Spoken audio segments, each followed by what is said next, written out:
People here. Our guide said that in the high season, there's about 3,000 people a day that visit the temple, and in this time it's about 1,000. So we're gonna have 2,000 less people to deal with, but it's still gonna be a lot. Wow, that's a disgusting picture of myself. So they print these little day passes for you. Yeah, get your picture on it. Just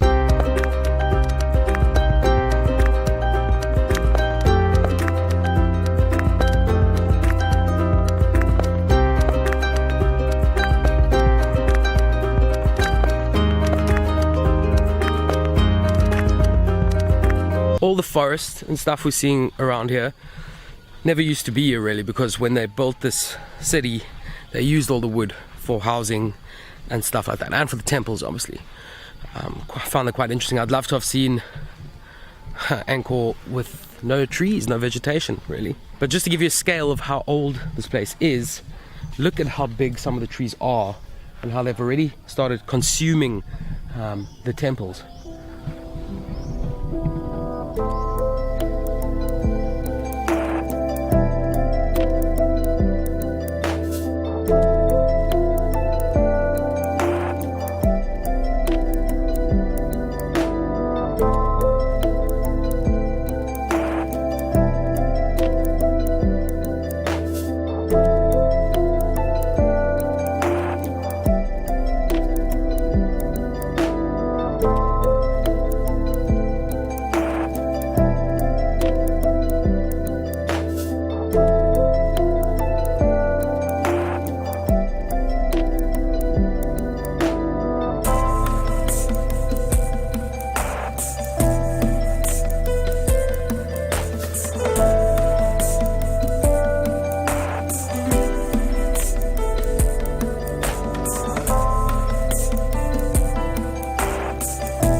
We are now entering the Nippon Temple. I don't know if I'm pronouncing that correctly. So this is a small temple that used to be the hospital. The road we're walking on now never used to be people used to take a boat to get here. There's something in my head. Yeah, so no road, used to be a boat along this man-made reservoir.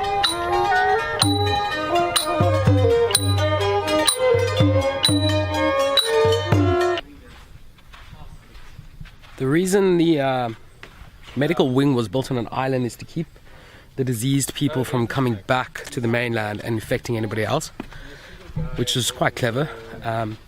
They used to have one doctor working here with 3 nurses, and he used to make up stories to motivate people to get better. So the people believed the stories that he made up, and it would be a mental fight to get better, which it's really cool. Okay, behind me is the doctor's house. This is where he would stay. The doctor stayed here permanently. The nurses rotated.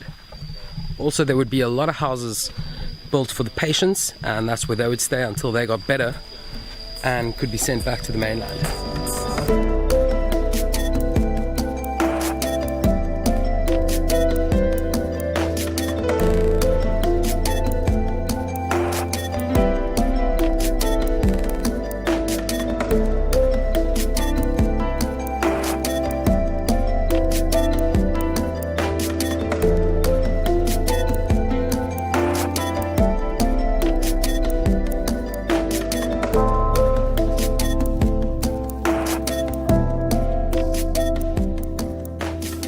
This elephant is over 1,000 years old.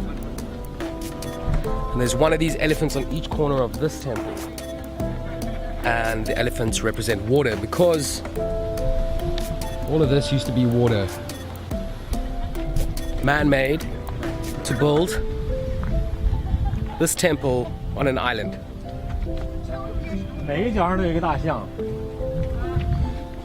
I'm touching a 1,000-year-old elephant. The lions here were to guard the temple. This one's still in really good condition. Also 1,000 years old.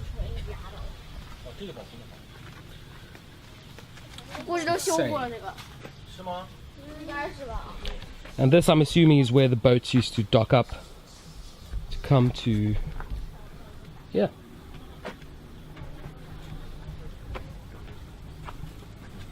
Give you guys one last look at this temple.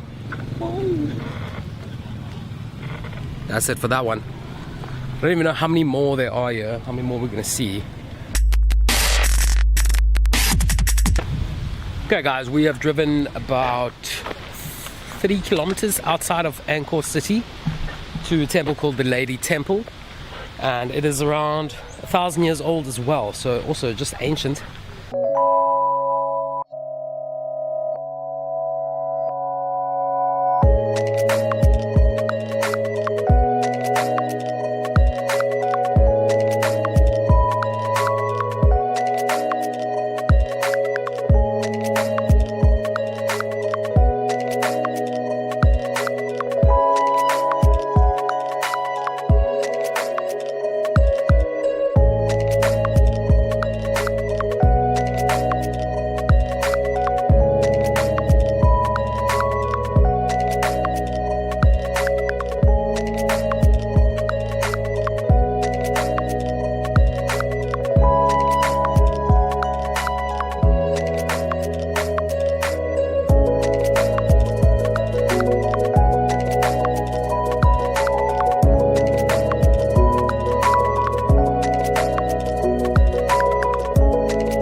We are done at the Lady Temple, and the thing that makes this temple stand out is that its architecture is so different from anything else we've seen today.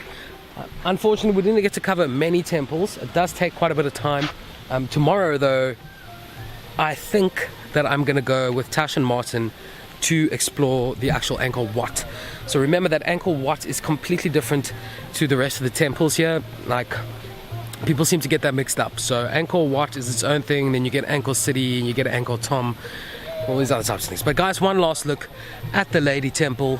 There she is in all her beauty and splendor. The architecture on this one blew me away. For it still to be standing after 1,000 years is just incredibly amazing. I'm gonna call this the end of this one though. I'll catch you in the next one. Be sure to subscribe if you enjoyed all the temples today, and if you just feel like doing it.